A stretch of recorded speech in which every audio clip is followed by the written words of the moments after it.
Hello and नमस्कार दोस्तों, स्वागत है आपका हमारे यूट्यूब चैनल पर। आज की इस वीडियो में मैं आपको बताऊंगा कि आप बोर्ड परीक्षा में जो कुछ आपके मन में डाउट होते हैं उनको आप कैसे क्लियर कर पाएंगे, यानी कि उसका पूरा आंसर आज मैं आपको संपूर्ण डाउट लेकर के आया हूं और उसको पूरा बताऊंगा एक एक चीज़ों को कि क्या करना चाहिए, कॉपी पर कैसे लिखना चाहिए, कहाँ प्रश्नोत्तर डालना चाहिए और कहाँ से लिखना शुरू करना चाहिए। तो सभी चीज़ें बताऊँगा, जुड़े रहिएगा वीडियो के साथ। और यदि वीडियो अच्छा लगेगा तो लाइक एवं शेयर ज़रूर कीजिएगा। चैनल पर नए आए हों तो सब्सक्राइब कीजिए, जिससे नए नए वीडियो आप तक सबसे पहले पहुंचेंगे। ठीक, तो आज मैं आपको जो डाउट बताने वाला हूं, पहले मैं आपको दिखा देता हूं कि किन किन चीज़ों पर मैंने डाउट बनाया है। देखिए, नंबर 1 हाशिया पर जो डाउट होता है, नंबर 2 नाम पर, और नंबर 3 प्रश्नोत्तर पर, और नंबर 4 होता है अंग्रेजी की परीक्षा में क्या क्या डाउट होते हैं वो बताऊँगा।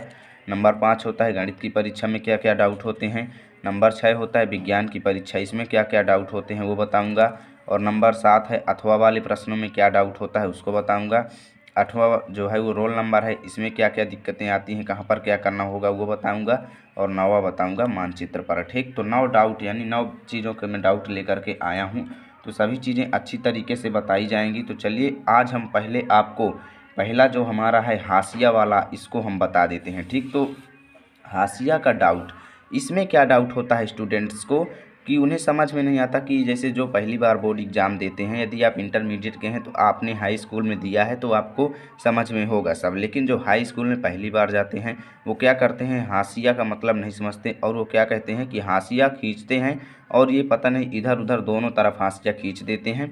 और क्या करते हैं, हाशिया में ये डाउट हो जाता है कि क्या हम हाशिया के इधर से लिखना शुरू करें या हाशिया के इधर से लिखना शुरू करें, या फिर इधर कितनी दूरी तक लिखें। ठीक, तो मैं आपको चलिए दिखा देता हूं कि हाशिया अच्छी तरीके से किस प्रकार खींचा जाए कि पूरा संपूर्ण अंक हमको मिले। ठीक, जैसे मैं आपको दिखा दूं कि ये एक कॉपी है। ठीक, मान लीजिए कि ये बोर्ड एग्जाम की ही कॉपी है। ठीक, तो ये कॉपी है, तो यहाँ पर ये हाशिया खींचा गया है, इतना यहाँ पर इतना कम हाशिया है, लेकिन आपको क्या करना है, बोर्ड एग्जाम की कॉपी में कम से कम एक पटरी यानी इतना जो है हाशिया तो देना ही है कम से कम। ठीक, तो इतना आप जो है पटरी से 2 लाइन करके आप स्केच पेन से या फिर ब्लैक पेन से आप खींच सकते हैं, इसमें कोई डाउट नहीं होगा। ठीक, तो हाशिया आपको केवल इस तरफ खींचना है, जबकि इधर हाशिया आपको बिल्कुल भी नहीं खींचना है। ठीक, और जैसे अब लिखना शुरू करना है, जैसे देखिए मैं यहाँ पर मान लीजिए कि ये हाशिया मैंने खींच ही दिया है। ठीक, तो हाशिया इस प्रकार आपको खींचना है 2 लाइनों का, और हाशिया के इधर से आपको कुछ भी नहीं लिखना है, यानी कि हाशिया खींचा जाता है तो इसका मतलब यह है कि इधर से लिखना शुरू करो। ठीक,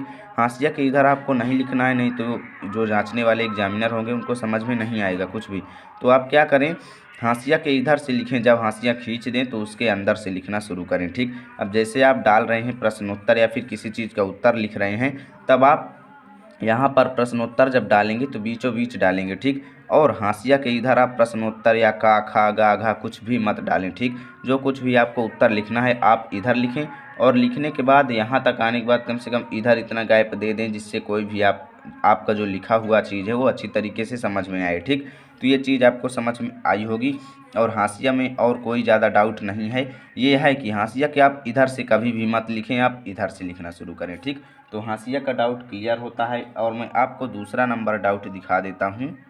तो दूसरा डाउट होता है स्टूडेंट्स को नाम को लेकर। वो जब पहली बार कॉपी देखते हैं तो वहाँ पर देखते हैं, पहले ही देखिए बोर्ड एग्जाम की कॉपी जो होती है उसमें मात्र 6 कॉलम होते हैं। कितने, 6, और 6 कॉलम जो होते हैं वो स्टूडेंट्स को भरने होते हैं, और बाकी कॉलम होते हैं लेकिन वो वहाँ के जो कक्षा अध्यापक होते हैं वो भरते हैं। ठीक, तो 6 कॉलम में क्या होता है कि वहाँ पर नाम बिल्कुल भी नहीं पूछा जाता कॉपी में। क्यों?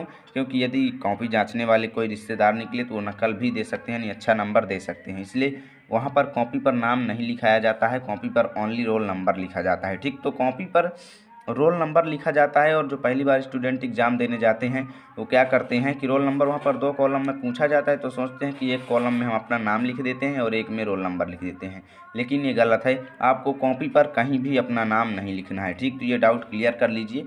यदि आप बोर्ड एग्ज़ाम देने जा रहे हैं तो आप समझ लीजिए कि आपको कॉपी पर कहीं भी नाम नहीं लिखना है, आप रोल नंबर लिख दीजिए, इसी से आपका पूरा रिजल्ट आपके नाम पर बन के आएगा, लेकिन आपको कॉपी पर अपना नाम कहीं नहीं लिखना है, मात्र रोल नंबर अपना लिखना है। ठीक, तो दूसरा डाउट क्लियर होगा। अब आइए देखते हैं तीसरे डाउट को तो तीसरा डाउट होता है प्रश्नोत्तर को लेकर। ठीक, तो प्रश्नोत्तर में क्या होता है कि कुछ लोग क्या करते हैं, प्रश्नोत्तर इधर डाल देते हैं हाशिया के इधर, तो वो गलत माना जाता है, और कुछ लोग यहाँ पर डाल देते हैं, और कुछ लोग एकदम इधर लास्ट में डाल देते हैं, लेकिन ये सब चीज़ें गलत हैं। आपको प्रश्नोत्तर क्या करना है, हाशिया के इधर बीचों बीच, मतलब जैसे इतना गैप है तो इन दोनों के बीचों बीच आपको प्रश्नोत्तर डालना है। जैसे मैं ये देखिए डाल रहा हूँ, प्रश्नोत्तर इस प्रकार डाल दीजिए।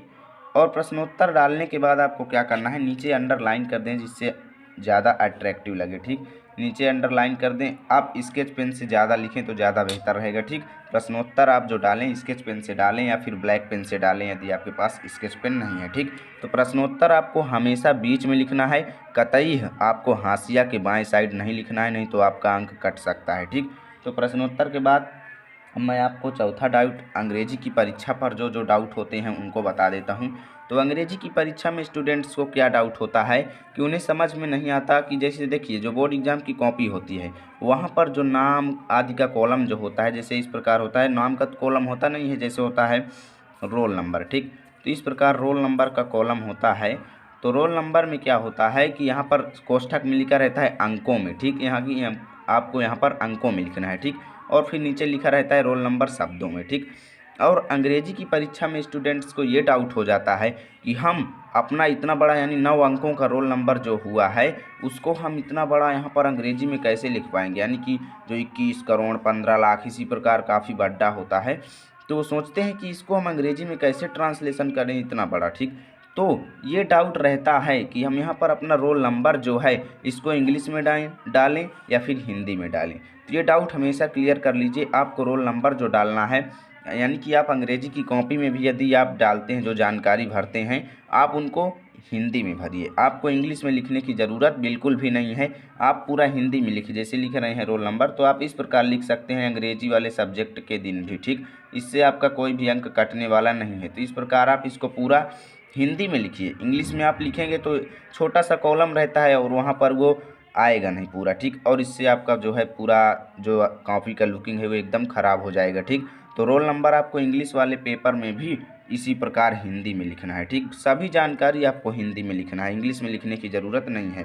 और अंग्रेजी की परीक्षा में एक डाउट और होता है, वो क्या होता है कि हम प्रश्नोत्तर हिंदी में डालें या फिर इंग्लिश में डालें। तो ये आपके ऊपर है। देखिए, अंग्रेजी के पेपर के दिन आप प्रश्नोत्तर हिंदी में भी डाल सकते हैं, हिंदी में भी आप इस प्रकार लिख सकते हैं, जबकि ये ज़्यादा बेहतर नहीं रहेगा क्योंकि एग्जामिनर जो कॉपी जांचते हैं वो इंग्लिश का जांचेंगे। तो आपको क्या करना है, यहाँ पर प्रश्नोत्तर जो है वो इंग्लिश में, फिर ये डाउट होता है कि प्रश्नोत्तर को हम इंग्लिश में क्या लिखें। तब आप प्रश्नोत्तर की जगह पर इंग्लिश में जो लिखें वो लिख सकते हैं क्वेश्चन।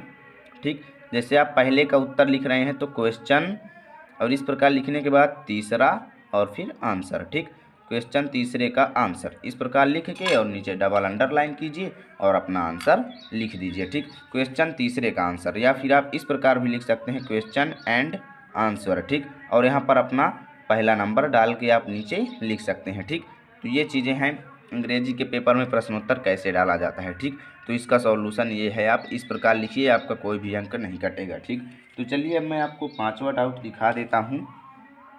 तो पांचवा डाउट है गणित की परीक्षा। गणित की परीक्षा में क्या होता है, स्टूडेंट्स को डाउट रहता है कि आखिर जो इतने बड़े बड़े क्वेश्चन आते हैं इनका रफ कार्य मैं कहाँ करूँ, यानी इनका रफ कार्य कहाँ करूँ। जो गुणा भाग करना होता है, जैसे आ गया कि 1322 में गुणा करो 122 का, तो इतने बड़े बड़े गुणा आप कॉपी पर तो कर नहीं सकते जहाँ पर आप लिख रहे हैं आंसर। यदि आप वहाँ पर करेंगे तो एग्जामिनर आपका नंबर भी काट सकता है। ठीक, तो इसका फुल सॉल्यूशन है गणित की परीक्षा में रफ कार्य कहाँ करें। ठीक, ये रफ कार्य का डाउट जो है वो स्टूडेंट्स के मन में बना रहता है।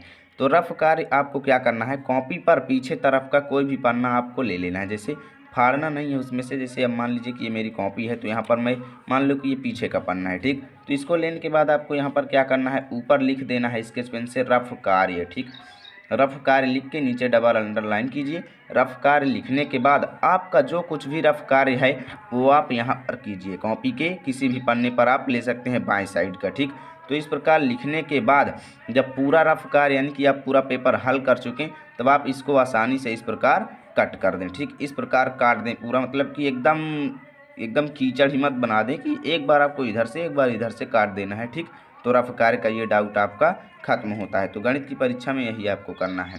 ठीक, तो अब मैं दिखाता हूँ आपको छठवें नंबर का डाउट। तो डाउट नंबर 6 है विज्ञान की परीक्षा। विज्ञान की परीक्षा में क्या होता है कि वहाँ पर जो चित्र बनाने का आता है बायोलॉजी में, उसमें क्या होता है कि कुछ स्टूडेंट बायोलॉजी का जो चित्र होता है उसको पेन से बना देते हैं, ठीक। तो ये गलत हो जाता है। पेन से आपको चित्र कभी भी नहीं बनाना है। आपको जो चित्र बनाना है वो पेंसिल से बना देना है और थोड़ा उसको अच्छी तरीके से बनाएं कि चमक उसकी बनी रहे, ठीक। और विज्ञान की परीक्षा में ज़्यादा कुछ डाउट नहीं होता है, चित्र को लेकर के होता है। तो चित्र में आपको कभी भी पेन से नहीं बनाना है, पेंसिल से आप चित्र बनाइए जो कुछ भी बनाना है, जबकि उसका नामकरण आप पेन से कर सकते हैं, यानी कि जो नाम आपको लिखना है, जैसे आप अमाशय और पित्ताशय का जो चित्र बना रहे हैं आहार नाल का, तो वहाँ पर आप नाम जो है वो हिंदी में लिख सकते हैं, ठीक। तो ये था डाउट नंबर 6। अब दिखाते हैं डाउट नंबर 7 को। तो देखिए इसमें क्या होता है, ये डाउट है अथवा वाले प्रश्नों को लेकर। एग्जाम के पेपर्स में क्या होता है कि जो अथवा वाले क्वेश्चन होते हैं, यानी कि 2 क्वेश्चन दे दिए जाते हैं और 2 में से 1 को करना होता है। और उसमें क्या होता है मैं आपको दिखा देता हूँ पेपर में। जैसे देखिए इम्प्रूवमेंट एग्ज़ाम का पेपर है मेरे पास, तो इसको सबको मैंने यूट्यूब पर अपलोड किया है, आप जा कर के इनको देख सकते हैं। तो देखिए जैसे आप यहाँ पर देखें तो अथवा वाले में देखिए दिया है, तो 12वें का ये एक प्रश्न तो हमें दे दिया, यानी कि जब हम इसका उत्तर लिखेंगे तो प्रश्नोत्तर नंबर 12 लिख करके इसका हम उत्तर लिख देंगे। लेकिन इसमें अथवा लगा है, तो एग्जामिनर क्या सोचेगा कि इसने इसका उत्तर दिया या फिर इसका उत्तर दिया। तो ये डाउट हमेशा बना रहता है कि अब हमें मान लीजिए कि ये वाला नहीं आता है और हमें आंसर लिखना है इसका, तो इसको कैसे लिखें। तो इसके लिए आपको क्या करना है, जब आपको पहला आए तब इसमें आप लिख दीजिए प्रश्नोत्तर नंबर 12 और इसका आंसर लिख दीजिए, इसमें आपका ये वाला जांचा जाएगा, ठीक। और जब आपको ये वाला नहीं आता और अथवा वाला आता है, तब आप क्या लिखें, सीधा सा देखिए, तब आप यहाँ पर लिख दें प्रश्नोत्तर नंबर 12, ठीक। 12 लिखने के बाद फिर कोष्ठक में आपको क्या लिख देना है, अथवा वाला प्रश्न या फिर अथवा प्रश्न, ठीक। तो ये आप लिख देंगे तो जो एग्जामिनर होगा वो सोचेगा कि ये वाला प्रश्न का आंसर नहीं है, अथवा वाले प्रश्न का आंसर है, ठीक। तो प्रश्नोत्तर नंबर 12 लिख करके अथवा प्रश्न आप कोष्ठक में लिख दीजिए और यहाँ पर भी अथवा प्रश्न लिख के आप पूरा आंसर लिख दीजिए, ठीक। तो अथवा प्रश्न को लेकर यही डाउट था।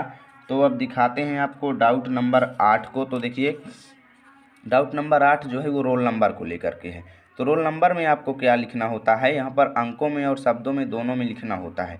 तो रोल नंबर आपको अंकों और शब्दों में दोनों में याद कर लेना है। और अंग्रेजी के दिन आपको रोल नंबर हिंदी में ही लिखना है, क्योंकि इंग्लिश में आप लिखेंगे तो बहुत बड़ा हो जाएगा और कॉलम बहुत छोटा रहता है, इतना रहता है और इतने में आप पूरा नहीं लिख पाएंगे, ठीक। तो रोल नंबर आपको बहुत ही छोटे अक्षरों में लिखना होता है, जिससे इतने बड़े कॉलम में वो फिट आ जाए, क्योंकि 9 अंक का रोल नंबर होता है, उसको करोड़, लाख और हज़ार में इसी प्रकार बदल करके रोल नंबर लिखा जाता है। तो रोल नंबर में ये डाउट मत रखिएगा कि इसको किस तरीके से लिखें, आपको अंकों एवं शब्दों में दोनों में लिखना है, ठीक। तो अब एक होता है 9 नंबर का डाउट जो मानचित्र में, यानी कि मानचित्र में क्या डाउट होता है कि जैसे मैं आपको पेपर में समझा देता हूँ। पेपर में जैसे देखिए यहाँ पर होता है ये मानचित्र का कार्य, ये वाला भूगोल वाला मानचित्र का कार्य, ठीक। तो ये यहाँ पर आप देखें, ये देखिए दिया गया है कि निम्नलिखित स्थानों को भारत के दिए गए रेखा मानचित्र में इस चिन्ह द्वारा दर्शाना है, ठीक। तो देखिए यहाँ पर क्या होता है, वह स्थान जहाँ 1927 में कांग्रेस अधिवेशन हुआ। तो मानचित्रकार में आपको क्या करना है, जहाँ भी भारत का नक्शा में आप इस स्थान को जहाँ पर पाएँ वहाँ पर आपको इस चिन्ह को बनाना है। वहाँ पर आपको अलावा कुछ भी नहीं लिखना है। चिन्ह बनाने के बाद इस प्रकार एरो लगा करके आप बाहर लिख सकते हैं, ठीक। तो ये चीज़ें ध्यान दीजिएगा। और मानचित्र में इनमें यानी कि ये जो क्वेश्चन दिया गया है इसमें ये इतिहास के क्वेश्चन है, तो इसमें आपको क्या करना है, सभी जगह ये चिन्ह बनाना है, क्योंकि दिया गया है कि इस चिन्ह द्वारा नाम सहित दर्शाना है। तो इस चिन्ह द्वारा आपको इन प्रश्नों को इस चिन्ह सभी में बनाना है। और जब आप ये वाला क्वेश्चन करेंगे, ठीक, ये वाला, तो इसमें आपको क्या करना है, अलग अलग क्वेश्चन का अलग अलग चिन्ह है। जैसे आप पहले का कर रहे हैं तो पहले वाले में आप ये चिन्ह बनाएं, दूसरे में आप ये चिन्ह बनाएं, तीसरे में आप ये चिन्ह बनाएं और चौथे में ये वाला और पाँचवें में ये वाला, ठीक। तो मानचित्र का ये चिन्ह जरूर करें। और उसके बाद आपको जो मानचित्र हैं वो आप जहाँ पर उसका आंसर लिखे हैं उसी पेजों के बीच आप उनको अच्छी तरीके से दबाकर रख देंगे, ठीक। जैसे मान लीजिए कि यहाँ पर आपने इतिहास वाले क्वेश्चन का आंसर दिया है तो आप वहाँ पर रख सकते हैं, और जब भूगोल वाला करें तो वहाँ पर भी आप उसको रख दीजिए, ठीक। तो इस प्रकार मैंने आज आपको 9 डाउट बताए हैं। यदि वीडियो अच्छा लगा है तो लाइक कीजिए, चैनल पर नए हैं तो सब्सक्राइब कीजिए, जिससे नए नए वीडियो आप तक सबसे पहले पहुँचे।